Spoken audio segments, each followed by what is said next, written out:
അല്ല, ഇപ്പൊ പ്രതിപക്ഷ നേതാവ് പറയുന്നുണ്ടല്ലോ ഇതൊന്നും ആളുകൾ വിശ്വസിക്കില്ല എന്ന് പറഞ്ഞതിൽ നിന്ന് അത് കേട്ടോണ്ടിരിക്കുന്ന എൻ്റെ പ്രായത്തിലെ ഒരു സാധാരണ ആള് ഇപ്പൊ എന്താ PSCയോ അല്ലെങ്കിൽ UPSCയോ പരീക്ഷയ്ക്ക് പ്രിപ്പയർ ചെയ്യുന്ന ഞങ്ങളുടെ പ്രായത്തിലുള്ള ആളുകളെ സംബന്ധിച്ച് ഞങ്ങളെന്നൊരു വിഭാഗം ഉണ്ടെന്നൊക്കെ ഒരു സർക്കാർ തിരിച്ചറിയാന്ന് പറഞ്ഞാൽ വീട്ടമ്മമാര് ശരി, നമ്മൾ കാലങ്ങളായി സ്ത്രീകളുടെ വിഷയങ്ങൾ പറയുന്നുണ്ട്.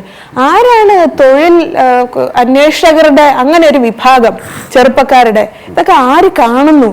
അത് ആ 1000 രൂപ എന്ന് പറയുന്ന തുകയിലല്ല, ആ കൺസേണിലാണ്, ആ കൺസിഡറേഷനിലാണ് യുവാക്കളുടെ ഒരു സമാധാനം, സന്തോഷം.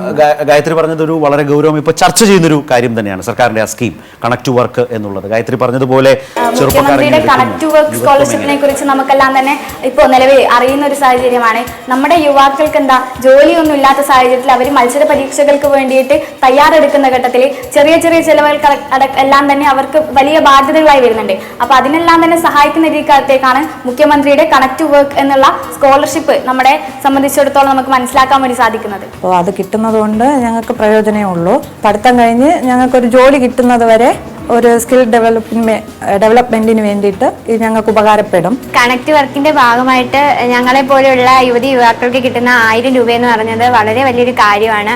അത് ഞങ്ങളുടെ പല ആവശ്യങ്ങൾ നിറവേറ്റുവാനും അതേപോലെ തന്നെ ഒരു ആവശ്യത്തിനും വീട്ടുകാരെ ബുദ്ധിമുട്ടിപ്പിക്കാതെ തന്നെ ഞങ്ങളുടെ കാര്യങ്ങൾ സ്വന്തമായിട്ട് ഞങ്ങൾക്ക് ചെയ്യാൻ പറ്റുമെന്നും ഉള്ളൊരു ഇത് ഗവൺമെന്റ് ഞങ്ങൾക്ക് ഉറപ്പ് നൽകുന്നുമുണ്ട്.